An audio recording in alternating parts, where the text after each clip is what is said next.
Well, hello everybody. Welcome to the Pastoral Thoughts Podcast. This is a special edition, special episode with a children's ministry pastor that we had in from Texas. It's Kerby Richmon, and he's been working for 3 decades in children's ministry.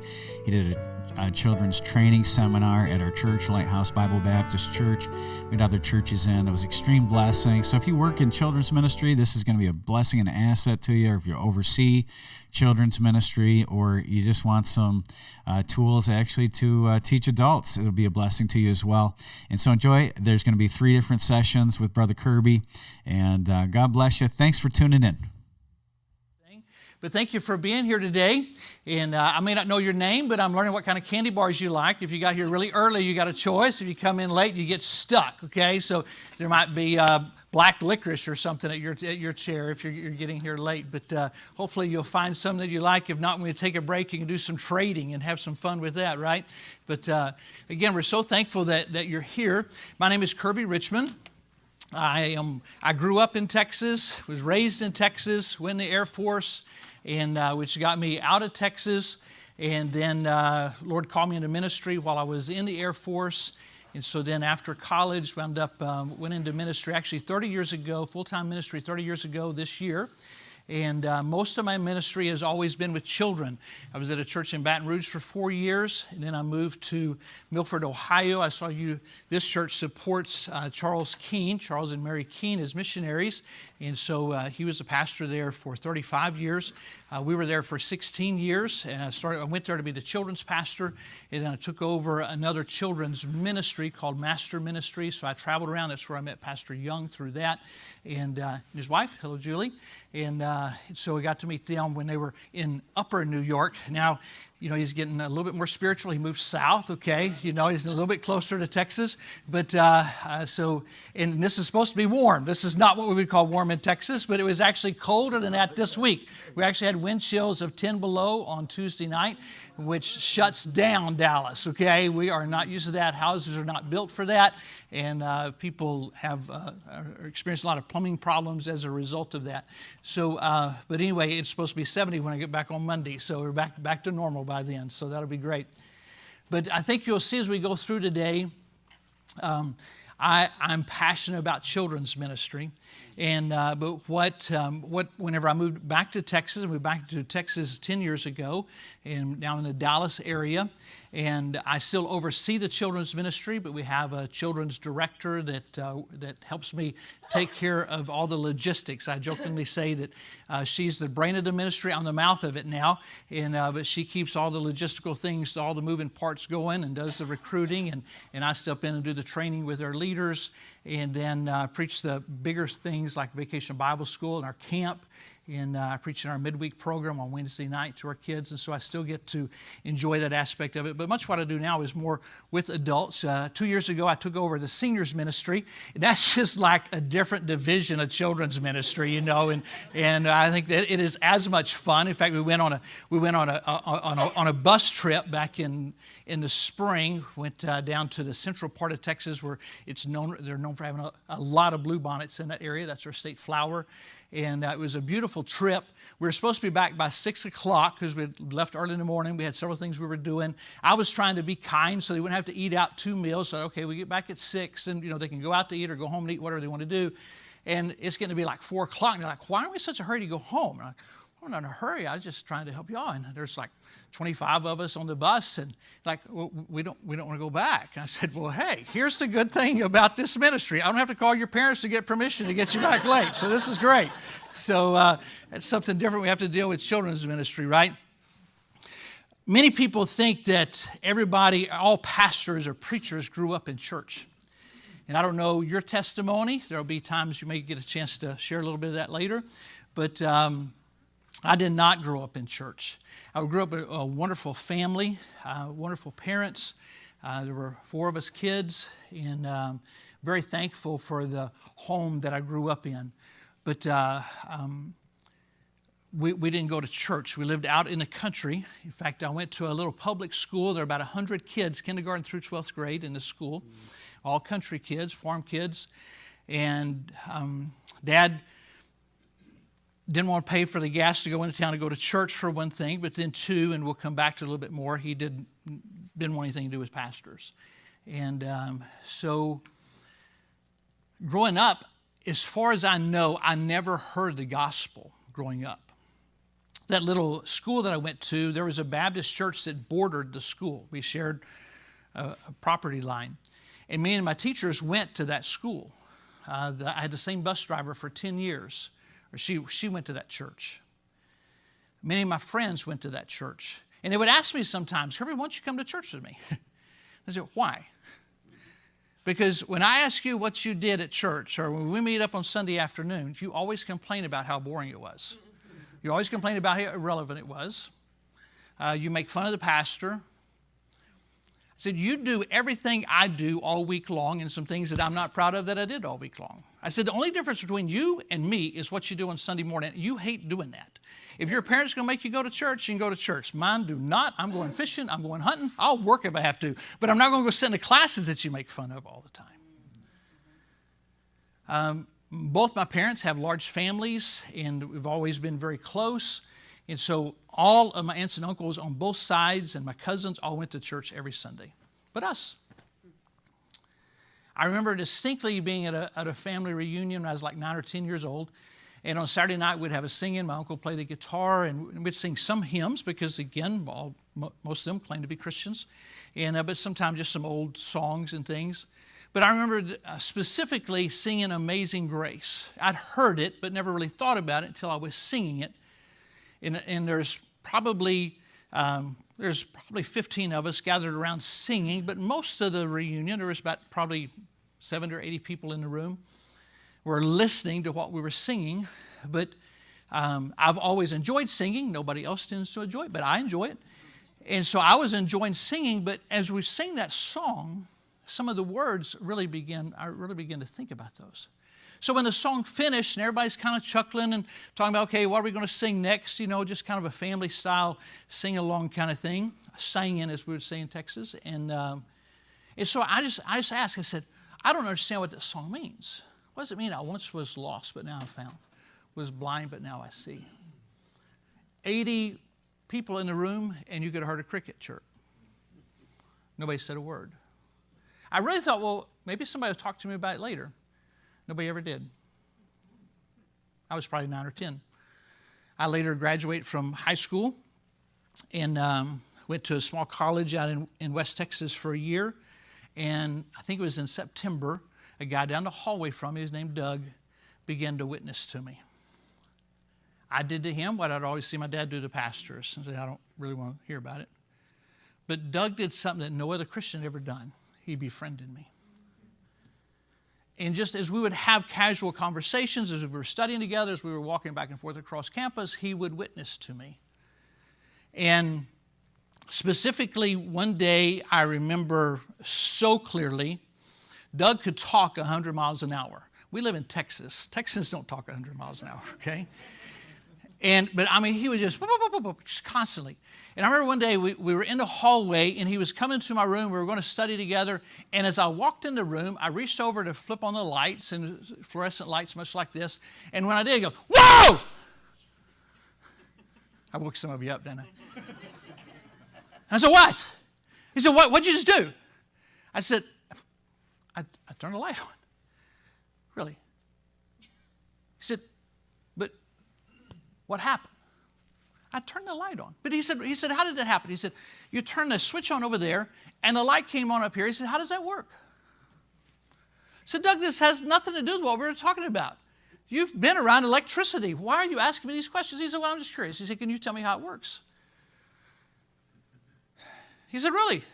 So I tried to say something, and it didn't take long to say everything I knew about electricity. And he'd say, well, I don't understand. He would ask another question. And he asked several questions. He said, Doug, I don't understand where you're going with this. Would you please stop talking about this? We've got stuff to do. And he said, I'm just wondering. He said, so you're telling me you don't understand everything about electricity? Yeah. He said, but that's strange. He said, you've told me that Christians claim to be something and understand something, but they're not that way. He He said, when I talk to you about becoming a Christian, you tell me that you cannot do this because you don't understand everything about God. But he said, yet you use electricity every day. So he said, you've told me a lot about Christians being hypocrites. But he said, Kerby Richmon, he said, if you don't understand electricity, you better stop using it or you're a hypocrite too. I never thought about that before. It led into another conversation that we'll go into later. So what we're talking about today, because I did not grow up in church, and because I had dozens and dozens of cousins who went to church and talked about it being boring, grew up with kids who went to church that said it was boring. I never heard the gospel, though I had friends that supposedly knew the gospel. You understand why this is important to me? Because if it were not for a college-age friend, if I would have died when I was in my first few months of being 18 years old, I would have gone to hell after being surrounded by Christians my whole life. I didn't grow up in Africa. I didn't grow up in India. I didn't grow up in some of these foreign places that you have on the backboard back here. I grew up in Texas. Churches everywhere, and never heard the gospel. So what does that mean? That means that my friends maybe had been taught, but it had never become natural to them to share the gospel with their friends. And so as we talk today, Pastor said earlier, he jokingly said it to rib me because I talked about this last night. I don't entertain kids. You don't entertain kids. We train kids. We teach kids. And part of what we're teaching them is not just so they know it up here, but so they understand it here. And from the abundance of the heart, the mouth speaketh. Okay? So that's why it's so important that they understand the truths. And today is not a Bible class. We're not teaching so much doctrine today, but we're going to teach the importance of teaching doctrine to our kids so that they understand what we're doing. Last night we met here to talk specifically about junior church. They're starting a junior church here next Sunday. And we talked about specifically some things to do in there and some things to work in different times of teaching, to work in these truths. Sit down sometime and think about, and I didn't get a chance to do it last night. I have the figures written down there somewhere in my computer. I just have to figure out where I put them. But one day I did some figuring about a child, by the time they're 12 years old, how many hours they've had to be in church versus, according to statistics, how many hours they spent looking at a screen. And it's scary. When you think about that, it becomes very obvious the importance of us getting the gospel to them and the discipleship that needs to take place in this time that we have with them. And you have some that will be here Sunday morning, Sunday night, Wednesday night. But yet, in most churches today, it's unusual for a family. A family is considered a faithful member at many churches today if they come to church twice a month. They think they're pretty faithful because they got so busy with everything else and it's not a priority. So if that's the case, they're not even going to barely spend 2.5 hours in church a month. And many of them probably on a Saturday spend more than that already today on Saturday morning. So that's why what we're talking about is so very, very important. So we're going to start off today with this class called Capturing the Heart of a Child. So you have some notes here in front of you, and I appreciate Elizabeth getting all these copied and bound for you. I appreciate the fact she put them in a folder. And I love the idea of her having them in a folder because hopefully that'll mean that whenever you leave, they don't just wind up in the floorboard of your car on the way home, okay? But you take them home and seriously put them on a shelf somewhere that you can take down every once in a while. Please don't do this. Sometimes people leave a conference or a seminar like what we're talking about today and go back and the very next week try to change everything and just make a lot of people mad. That's what they do. You know, we ain't never done it that way before, okay? But just look for a thing here or two. So as we go through today, maybe write down some things. This is something I can implement tomorrow. This is something I can implement within the next quarter. This is something that we want to try to implement within the next year. And so little by little, as you go along this year, maybe just take this down and say, okay, let me look for something else that maybe we can work on to add some variety to what we're doing, okay? And so that's what we're going to do as we go through it today. So again, we're starting off with capturing the heart of a child. I love to teach with acrostics. Many times it makes it easier to remember things. Jude 22, let's say this together. And of some have compassion, making a difference. This drives me.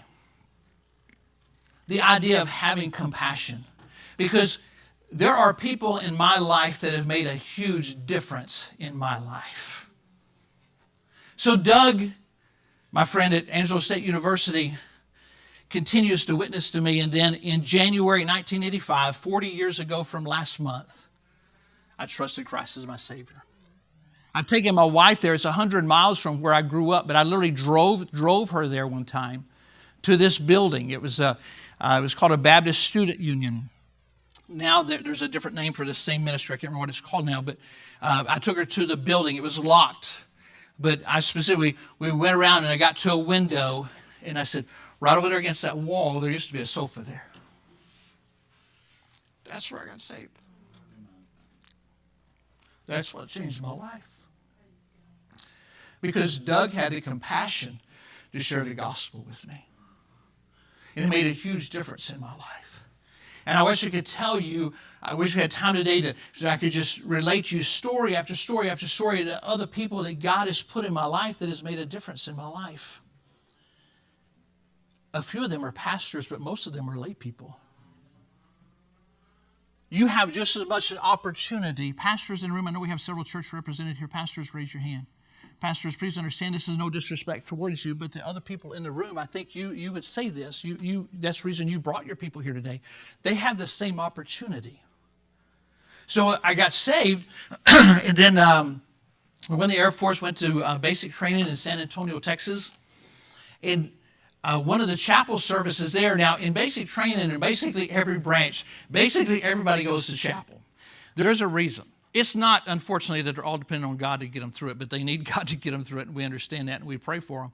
But they go to chapel because chapel is the only place on base that the guys with the round hats can't come in there, okay?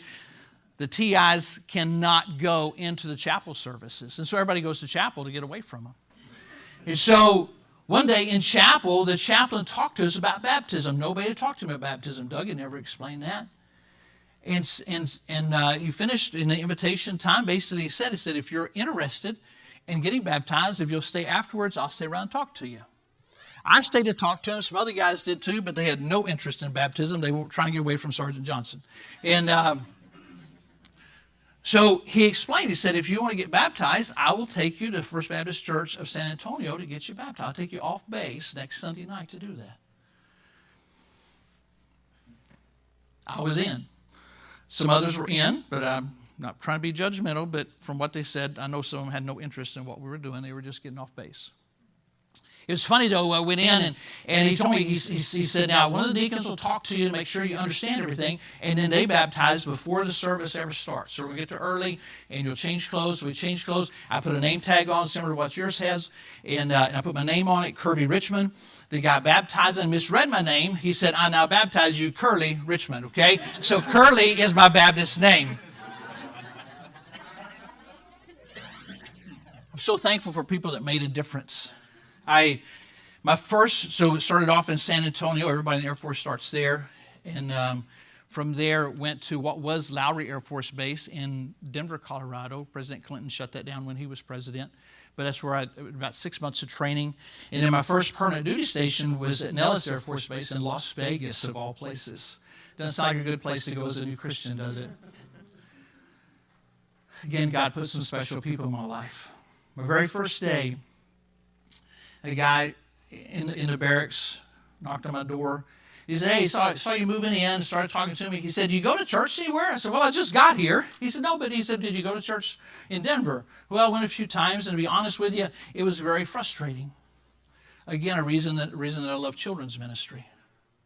Because as a college-age student getting started in church and you're going into a college and career class, I think all those have been to church since they were in the womb, okay? And so they seem to know everything about the Bible, and I did not. And I would ask questions, and I would hear chuckles, or I would see eyes roll like, well, that was stupid, okay? So it was frustrating.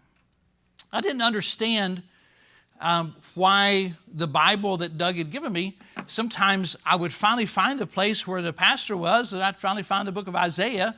And then about the time that I got to it, then he'd call on another book. Oh boy, here I go again, And so I'd spend 10 minutes and he's finished reading that verse by the time I get to it. But then when I would find it, sometimes what he was reading wasn't exactly what my Bible said. I didn't know there were different versions of the Bible. I didn't know he couldn't read. I couldn't figure it out. It was confusing to me. But nobody explained that. I'd fill out the visitor cards. If you have visitor cards, a lot of people call them connect cards now. If you have those, do something with them, okay? I finally quit filling them out. And so I said, I don't know what's going on, but in Denver, I probably went to 6 different churches. Nobody ever followed up. And I was frustrated. I quit going. He said, the church that I'm going to was just getting started. We would refer to it as a church plant. If he'd have said a church plant, I thought, that's really weird. What kind of plant is a church? But at that time, we were meeting in a house. And so went there the first Sunday. Oh, I loved it. Hey, this is great. It wasn't like 25 people. This is great. Country kid, this is great. I like this. The second week there, a couple came up to shake my hand. I said, hi, my name is Dean Brogan, and I'd like to invite you to our home for dinner today. Would you and Reese come to our home? Are you kidding me? Of course I will, And so we went to our home for dinner. And while Nita is finishing dinner, he's talking to me and asking questions, and I began to share some of the things we've just talked about. And he said, well, what questions do you have? He said, let's talk about them. He probably at some points regretted asking that question because that's something that continued every Saturday or every Sunday for the next year. After a couple weeks, one Sunday afternoon, he said, Kerby, he said, you have a lot of questions. He said, why don't you just come to church with us tonight? It's like, Sunday night? Said, yeah. Okay. So I started going with him on Sunday night, but then again, after a couple of weeks of that, he said, Kerby, you're still having tons of questions. He said, we have a Bible study on Wednesday night. Why don't you come to that? You people are holy rollers or something. Why do you go to church all the time? And so I started going with him on Wednesday night. So a few months into this, God called me into ministry. And he taught the only Sunday school class in the church, this little church plant. And so one day he's like, okay, well, if you're going to go in ministry, you need to learn how to study your Bible. He said, I start on my Sunday school lesson on Tuesday night. Why don't you start coming to our house on Tuesday night? You can sit with me and I'll show you how to study your Bible and how to put a lesson together. I've told this story hundreds of times probably. Nobody else has ever come up to me. See, I had somebody that do something exactly like that. The greatest example of somebody discipling I've ever met. And he was never in full-time ministry. Once he retired from the Department of Energy, he taught part-time in a Christian school. But he just loved the Lord. And that family made a difference in my life. And at his funeral, I met 6 other men that I'd heard about, but I'd never met. 6 other men that had done similar things like this for military guys as they moved around the country, even Alaska, as he worked for the Department of Energy. I can imagine his rewards in heaven for what they have done. She's still alive. We're going to get to see her in a couple of weeks. She now lives south of Houston. She just turned 90 years old in November. But when I drove away from that house in 1987, I cried like a baby because I thought I will probably never see these people again. I was so wrong because of compassion. And they were determined to make a difference. And so it was back before Al Gore was the only one who had internet back then. And so he had used a Sword of the Lord newspaper to learn about another church in Shreveport. I was going to be moving to Barksdale Air Force Base in Shreveport. He said, here's a church there. He said, you go there the following Sunday. And he said, you call me collect and let's talk about it. So I went there. It was a big church, probably 3 times the size of this church. And I was lost. I said, I don't like this place. It's too big. He said, all right. He said, here's another one. Try this. I went again, called him next Sunday afternoon. I said, hey, I like this. And that's where I stayed. Soon met my wife. And then when we got married on April 2nd, 1988, Dean and Nita came from Las Vegas to Shreveport to be in our wedding. When I got out of the Air Force and I graduated college in Florida, I didn't have any family there. None of Virginia's family came, but Dean and Nita were there at her graduation. All these years, she's never missed sending anniversary cards, Christmas cards, and birthday cards. And many times, some of us in our 40s and 50s or whatever, we say, well, I'm too old to remember those things. She's 90 years old. Why doesn't she forget them? Because she has a calendar that she keeps up with all of this, and it's important to her.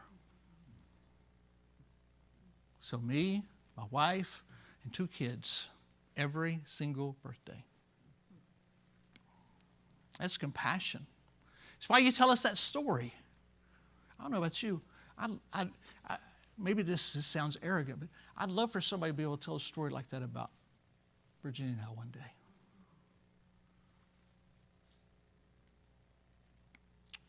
That's compassion.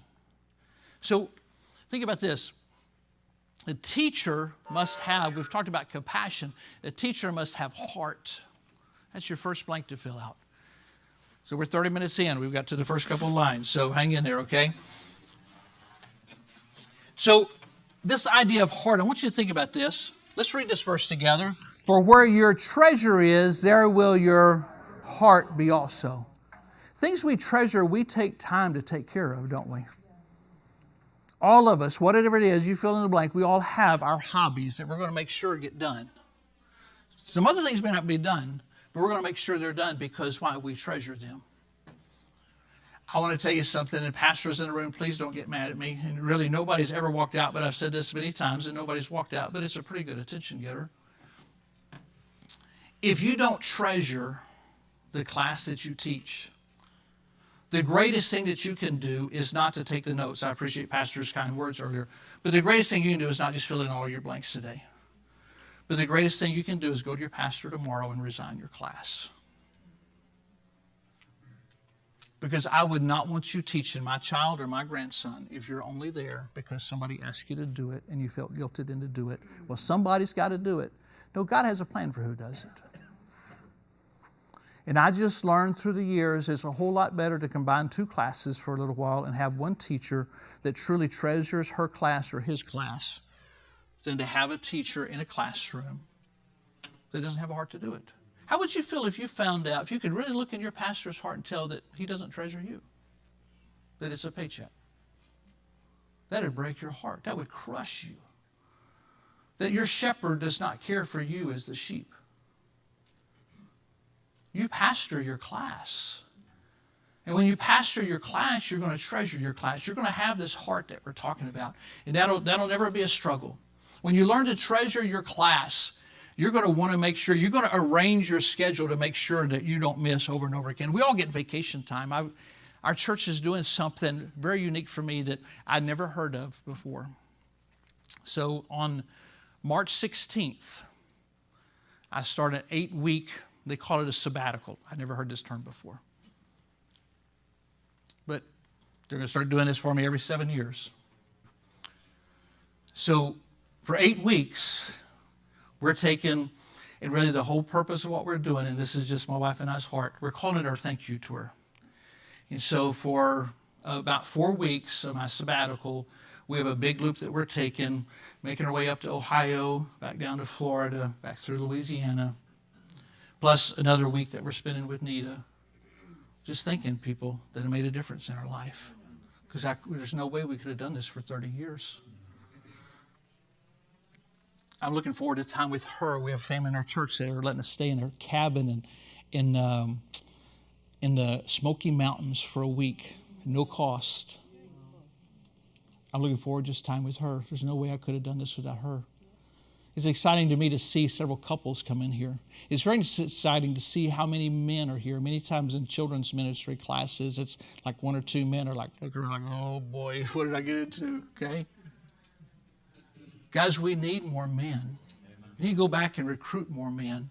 These young boys need men teaching them wherever they go to school, whether they're homeschooled, public school, Christian school. They need godly male leadership. They don't see that very much. They need men that they can see that's talking about their wife, that's talking about their children in a positive way. helping them understand what real family is, because many of them don't have it and they don't see it modeled on TV anywhere. So let's have a heart for this. So let's look on. So a teacher must be the center or the core of the classroom. Now that doesn't mean you got to be like this guy, okay? Just hoarding over a kid, your finger pointing down at him all the time. But it also shouldn't be this way, okay? And unfortunately, that's the way it is sometimes too, that the kids are in charge. So be the center or core of the classroom. And then B, have understanding. Have understanding of students with low self-esteem and of low self-worth. And sometimes those are terms that as Christians we just kind of quiver like, oh boy, here we go. But this comes under the category of self-respect. In Mark chapter 12, or Mark chapter 7, one of the scribes asked Jesus, out of everything that you've taught, everything that Moses has taught, there's a lot of stuff in this book, isn't there, guys? There's a lot of stuff. How am I supposed to figure all this out? And he's asked Jesus, what am I supposed to do? What's the most important thing? And you know this, but I want you to understand my point, okay? So Jesus answered him, the first of all the commandments is, Hear, O Israel, the Lord our God is one Lord. And thou shalt love the Lord thy God with all thy heart and with all thy soul and with all thy mind and with all thy strength. This is the first commandment. And the second is like, namely this, thou, read this with me, thou shalt love thy neighbor, what? There is none other commandment greater than these. Now, there are some people that love themselves way too much. We all know that, okay? But I think this is Jesus said that I can't love you until I learn to love me, or maybe we say respect myself. Respect the fact that God created me, that I am fearfully and wonderfully made. And there may be some things about me that I don't like. I may wish I was taller. I may wish my hair wasn't as gray or white or whatever color it's becoming. I may wish my belt was a little bit shorter. That's my fault, okay? But overall, God created me. And I think we had a lot of the trouble that we have with children tearing things up and not respecting things is they have no respect for themselves. Nobody's taught them to respect themselves. Nobody's taught them to respect their own property. These 30 years of ministry, I've just been in 3 different churches. I was in Baton Rouge for 4 years. I was in Ohio for 16 and now 10 here. And all of them have all had bus ministries. Where I went to college, we had a bus ministry. So I've always been a part of a bus ministry, bringing kids in Dallas, very inner city kids, that most of them, that's the only time they hear anything about God, anything really positive in their life. Most of them certainly don't come from what we would say the model Christian home.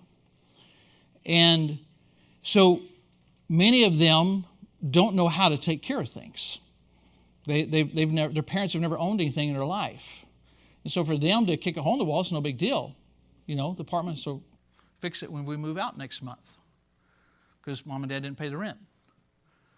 So they've never learned to respect anything. So I tell our teachers, don't be surprised if they break something, because to them it's no big deal. We have one of the rooms that I teach in has a smart board on it. It's this really cool screen about the size of this. That you can do all kinds of cool things on it. It's really neat. And a couple of weeks ago, the girl went up there and she walks up. She grabs I forgot what was. She grabbed something. I had something. I was using an object lesson. She walked up and I said, "What are you doing?" She said, "I'm just going to hit it." You're going, "What?" So I just want to break it. So why do you want to break the TV? I said, "Do you not like it?" She said, "No, I like it." She said, "I just want to see what happens when I hit it." I said, "Well, it's going to break.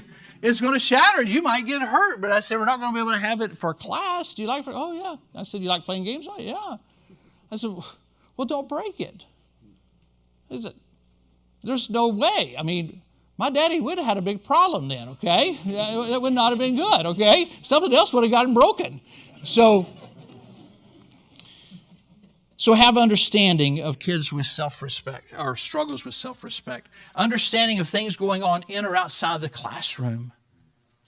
Understand that you have a child in your class that has just gone to Grandpa's funeral yesterday. Understand that there's a situation going on at school, and they're having to change schools, and he's been in the same school for 3 years, and now he's got to go move to a whole new place, to move to a new neighborhood. He doesn't know anybody. She doesn't know anybody. There are some strange things that happen in children's ministry. Sometimes some strange stories. Our church for about 20 years has rented the same camp. We rent a camp down close to Houston in July of every year. We take about 200 kids down there to camp. Usually it's somewhere around 85 to 100 volunteers, adults and teens as volunteers, and then about 200 third through sixth grader kids. About 60% of them usually are from the bus ministry. And we get there on Sunday and come back on Friday. And we do everything other than cook. They do the cooking for us.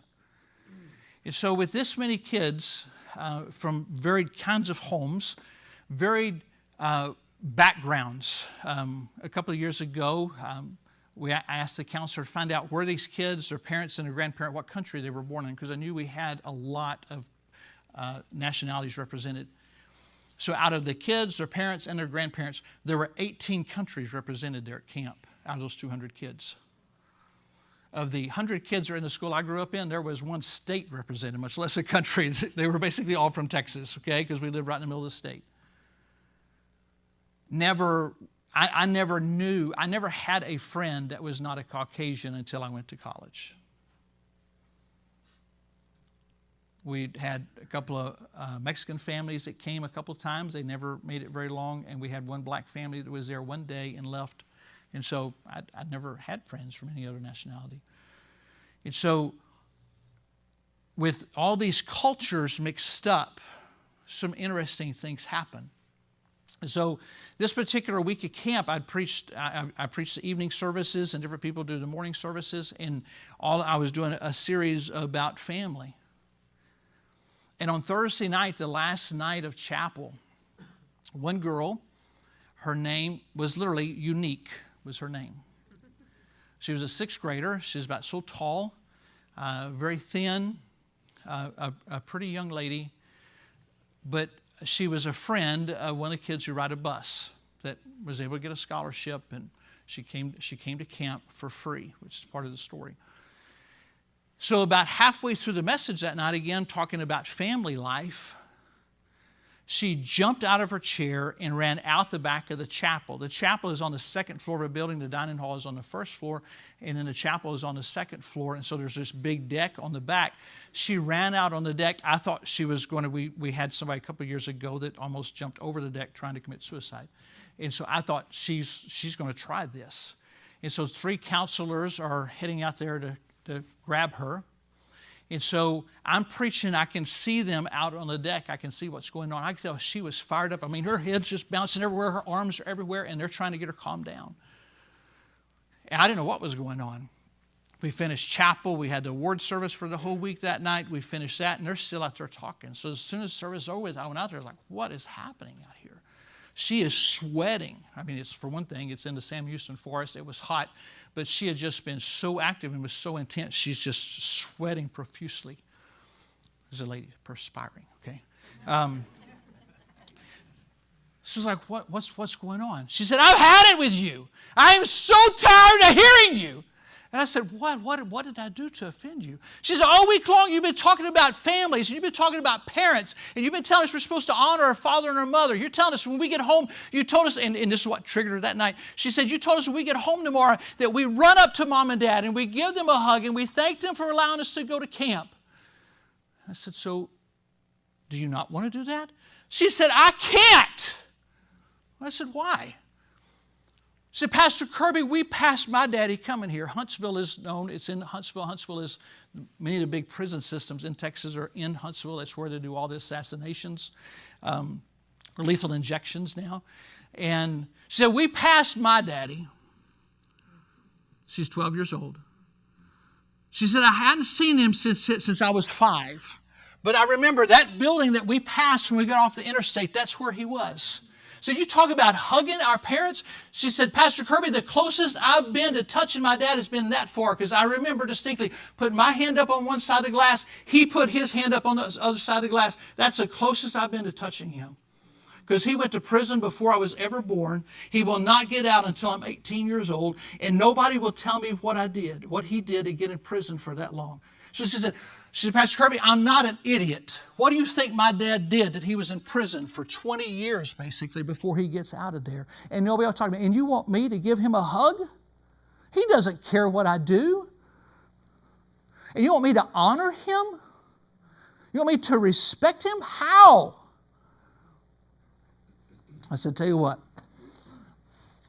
you're upset. And I said, we need to talk about this. But when we do this, why don't the counselor is there? I said, why don't you take her to her cabin, let her get a shower, and we'll meet in an hour. So let her cool off. Met back up with her again. She was calmer. She apologized. She said, I'm really sorry for yelling at you. But she said, I'm really upset. I said, I understand. I've never been in your situation. I'm not judging you. You're not here because you're in trouble. I said, we're here to talk to you to see if we can work through this, because I can't imagine how you're going to go sleep now. She said, I've hardly slept all week because you keep talking about family, and I don't have that. So I asked her, I said, so Unique, you told me about your dad. Tell me about your mom. Oh, yeah, you want to hear about my mom? You want to hear about my mom? I'll tell you about my mom. My mom sent me to this camp because y'all told us that I could go to camp for free. She signed me up. I did not want to come. I'm not trying to be crude. I'm telling you what she said. She said, I'll tell you what my mom's been doing this week. She said, I promise you, my mom has had a different man in her bedroom every night this week. And you want me to go home and honor her?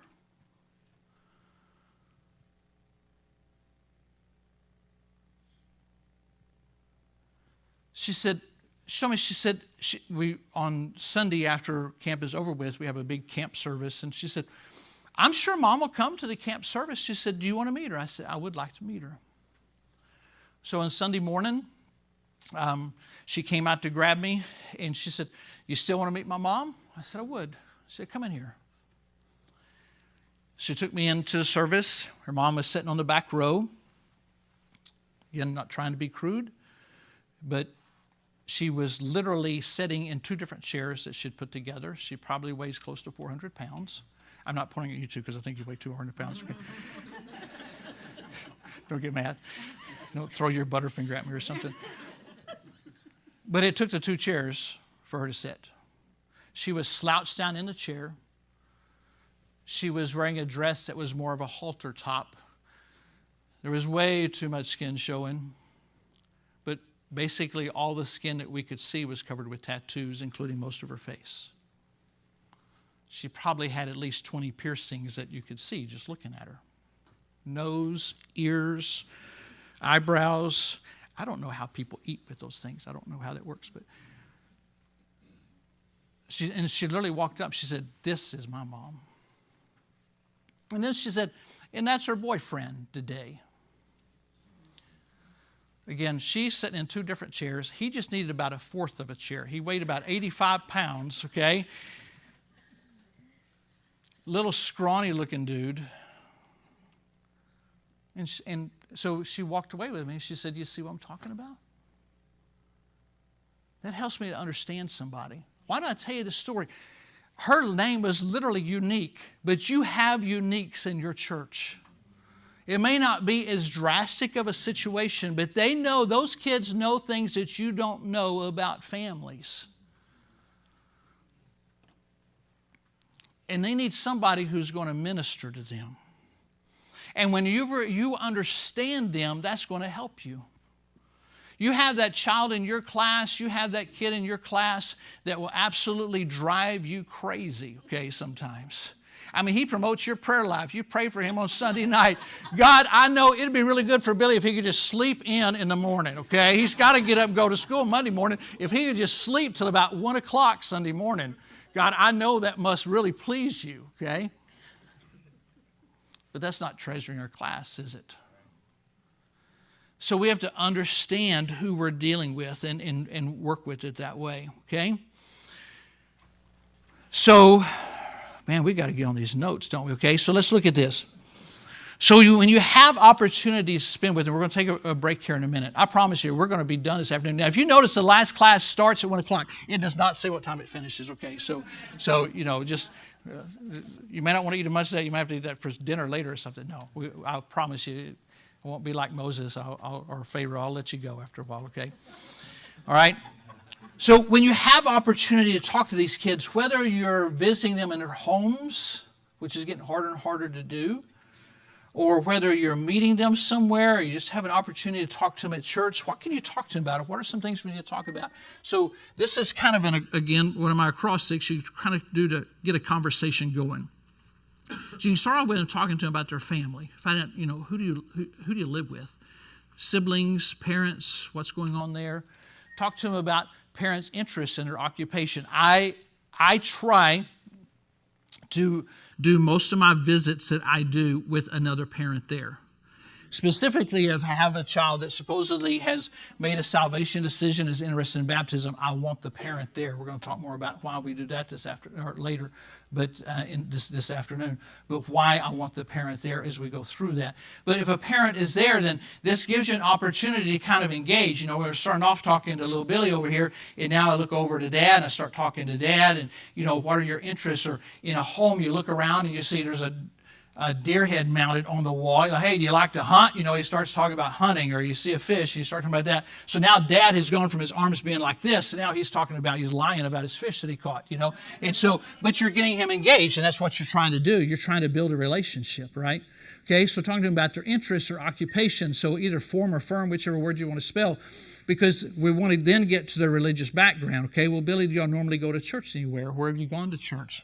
Tell me some things that you've learned in church. What are some things that you understand about what happens to people when they die? Where do people, does the Bible teach us about what happens to us when we die? What do you understand about that? Because we're getting into this, getting their religious background. Did they go to a Catholic church? And maybe he tells you, well, Mom and Dad told me that I was sprinkled when I was a little kid at a Catholic church, but now I've learned I'm supposed to be immersed in water. I didn't know that. And so we're getting this conversation going, because eventually we want to get to M of your word. We want to get to the message of Christ. So that's our goal in this conversation. It may not all happen in one conversation. Don't wear out your welcome, especially if you're in somebody's home. Our church has a coffee shop. I love to meet people there. To me, I find they're a little bit more relaxed talking and asking them to come to an office or something, okay? And so sit down there, and kids don't drink coffee, but they've got, what do they call them, frappes or something that is like a milkshake, okay? I'm not a coffee person. But hey, if you don't get a kid to listen, and they know what they are, so, okay, what do you want from the coffee shop? And they'll get all excited about that, okay? That's a pretty good investment. A couple of weeks ago, there was a girl that started coming to Vacation Bible School last summer. And then just like, 5 or 6 months ago, I got an email that she had trusted Christ. So I called the mom. Or she had told the teacher she wants to get baptized. So I called the mom. And I said, hey, can we meet to talk about this, to learn exactly what this means? And so I met them at the coffee shop. And so Mom comes in, and Mom had just started coming to church. And so I asked Mom, I said, what do you understand about what she learned? She said, oh, yeah, I understand all this Christian stuff.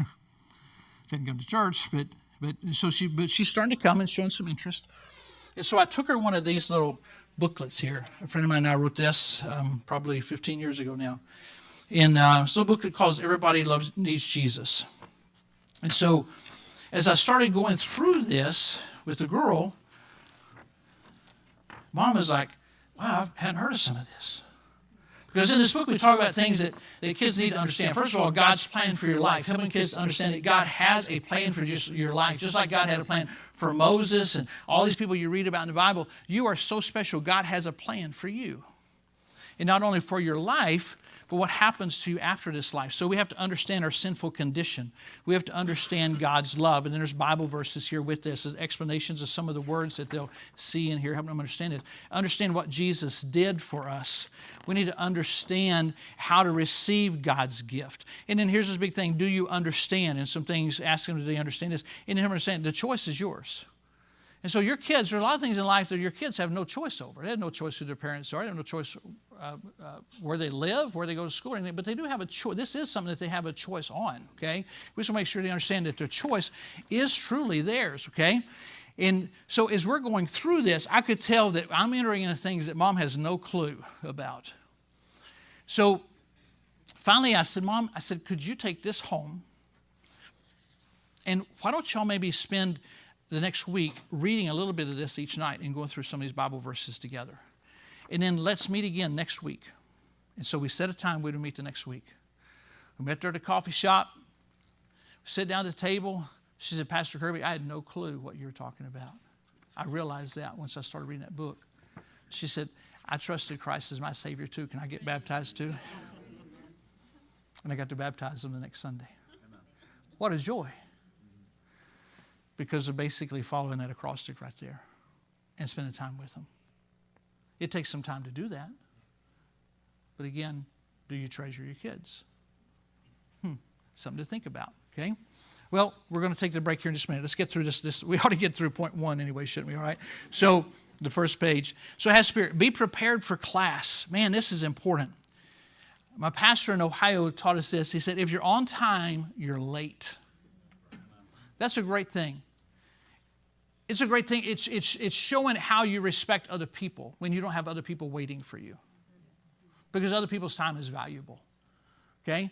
And so being prepared for class means that you're going to get there to make sure that everything is ready to go. That everything is set up so when people are coming in, when the kids are coming in, you have an opportunity to talk to them and greet them and talk to them to find out how their week was before they ever sit down. Because if you're 5 minutes late and their parents got them here on time, number one, they may be in the classroom having absolute havoc. Most discipline problems in the classroom are not the problem of the kids. Who's the problem? It's the leader. And if the leader's late, you've just already started up. I mean, you know, by the time you get in there 10 minutes late, they've already torn down the tables and everything else in there, okay? They've got them stacked up on top of one another and jumping off of them and everything else, okay? So, but your preparation to make sure everything is laid out. Again, I appreciate Elizabeth getting things laid out on the table for you. So we weren't running around at 10 o'clock and say, oh yeah, we needed some notes and this and that. Well, I need a pen. She has pens on the table for you. Even a candy bar. And then so you don't get thirsty, a bottle of water. She took away all your excuses, okay? Thank you, Elizabeth. Let's give Elizabeth a big round of a hand. Probably one of the first ones of these, something like this I did, was in Georgia. It's close to Atlanta. I don't remember the name of the town. But the pastor may do 6 hours of training on a Saturday. You're just doing 3 hours of it, plus a lunch. Woo! I'm excited about that. Soup and sandwiches. I'm ready for that. So, but here we are. And so I taught lessons similar to this. And I spent a lot of time talking about preparation, thing you need to get ready. And the pastor told me, not everybody was able to be there. That's always going to happen. And so Sunday morning, he said, during Sunday school, I just want you to kind of walk around and make observations. And I was going to preach to the kids. And so I was doing what he told me to do. So I'm walking around in Sunday school. And about 10 minutes after Sunday school started, I'm in the front hallway. And this man, about 50 years old, comes blasting in the door. Just about runs over me. And then he sees me, hey, what are you doing here? Well, that was really kind. And I said, well, my name's Kerby Richmon. Oh, you're the guy that was here yesterday, right? I said, yeah. He said, I got to go. He said, I'm late for my class. I'm supposed to be teaching a group of kids. Well, I'd already been back there trying to help him with these kids because the kids were about to tear up a classroom back there. And so I'd already been back there. I knew where he was going. Okay, well, that's him. He wasn't here yesterday. And so he blows past me, stops about 3 steps away, turns around, looked at me, and said, hey, by the way, he said, Pastor told me you were going to teach 6 hours yesterday. What in the world did you talk about for 6 hours? What I really want to say, well, if you're on time, you're late, and you are really late, and this is what we talked about yesterday, but I was nice. And I said, well, he kept a set of notes for you. You can maybe pick those up later. And then he got down there, and then he came rushing out. He said, hey! He said, there's supposed to be a table in my room. You know what happened to the tables that were in my room? I said, I don't know where they put your tables. He said, what am I supposed to do with my kids? I said, I don't know. I'll help you find a table. So it was at least 20 minutes late before we ever got started with anything. That's an extreme example, but it happens in churches just about every Sunday because not being prepared. So it's not just being on time, but being early enough to have everything set up so that you're ready to go and talk to people. Make sure you try to do that for your kids, to have that time with them. And then number 2 there, show excitement.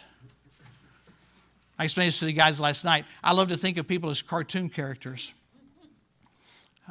We're going to spring break. Our son is a deputy sheriff for San Diego County Police Department or Sheriff's Department. And so we're going to see him for spring break. I'm so excited to see him. But we're going to Disneyland while we're there too. And if you don't like Disney, I'm sorry, okay, just get mad at me, all right? Throw your candy bar at me, I'll catch it and eat it, okay? But one of the things my wife is looking forward to, one of her favorite rides is the Winnie the Pooh ride. I love Winnie the Pooh. But Winnie the Pooh has the horse. What's the horse's name? Eeyore. Eeyore. Man, I've seen some Eeyores in children's ministry. Oh. Good morning, guys. I had a long day yesterday. The pastor asked me to teach this class, so here I am. I don't know what we'll do. What do you want to sing today? You want to sing something? Sounds like who? Sounds like Eeyore, okay? But Eeyore has a friend, woohoo, named what? Tigger! Man, Tigger would be a fun Sunday school teacher, wouldn't he? Woohoo! That would be a lot of fun. All right? Tigger may be a little over the top for some of us, but maybe get in the middle somewhere. What was the little boy's name? What's his name? Christopher Robin. Maybe Christopher Robin might be pretty good, okay? He just seemed to be a nice guy, wasn't he, okay? Maybe he'd be a good teacher. You see what we're looking for? Looking for some personality there, some excitement, some energy. Because when you do things you enjoy, you get excited about it. This morning, I got to watch my little great niece play basketball in Texas on my phone as my sister is there watching her granddaughter play basketball. And my sister gets really excited about that. She's Lolly. That's her grandma name, Lolly. And then her husband's name is Pop, so they have Lolly and Pop. But those people in those stands were having fun watching these 9-year-old kids play basketball. Why can't we get that excited? I'm preaching to the choir because if you weren't excited about it, you probably wouldn't be here today. But hopefully today you'll leave with some new tools and some new ideas to help bring some diversity. Because again, in that basketball game, they're not just going to run the same play for 4 quarters, are they? It's not going to be very effective. The defense is going to figure it out. But when you go in there every week and you have something new to pull out and a new plan for today, a new play for today, that's going to keep things interesting. The pastor is in the room. You preach the same sermons every week. The rest of you are like, oh, man, I already know that one. You know, it's amazing the notes that people take. Our pastor has been the pastor there 12 years, and every once in a while, he'll say something, and somebody will come up. They'll come out in the lobby. And I remember when you said that, I have it in the back of my Bible. You talked about that 5 years ago on a Sunday night. I have a good memory, okay? But having diversity, that's what you want to hear from your pastor and your pastor in your class. So let's try to keep things as creative as possible. I promise you, we're going to get through the rest of these notes. Some of them we're going to go through faster in this first page, okay? But this is kind of getting things set up to help you understand what we are trying to find in our children's ministry. Because if you will add some of these different elements that we're talking about to what you're doing, if I were friends with the kids in your Sunday school class, would I have heard the gospel? Do your kids in your class know how to share the gospel with somebody else? That's what we want to try to get to. That's our goal. Not babysitting. It's not childcare. It's ministry. We're disciples making disciples is what Jesus asked us to do. Okay? So it is 11:02. Let's take a break till 11:12 and a half. Okay? All right? Okay? So you got 10 minutes. Thank you so much for watching or listening to the Pastoral Thoughts Podcast. We'd love to hear from you. Please reach out to us at pastorthoughtsmail@gmail.com. Also, if you want to check out more about our ministry here, you can visit pastorjack.org. I do have a blog that I do write. I'd love to have you as one of my subscribers there. Also, if you enjoyed this video, please like, subscribe, and share. We'd love to hear from you. Thanks again for listening. God bless you.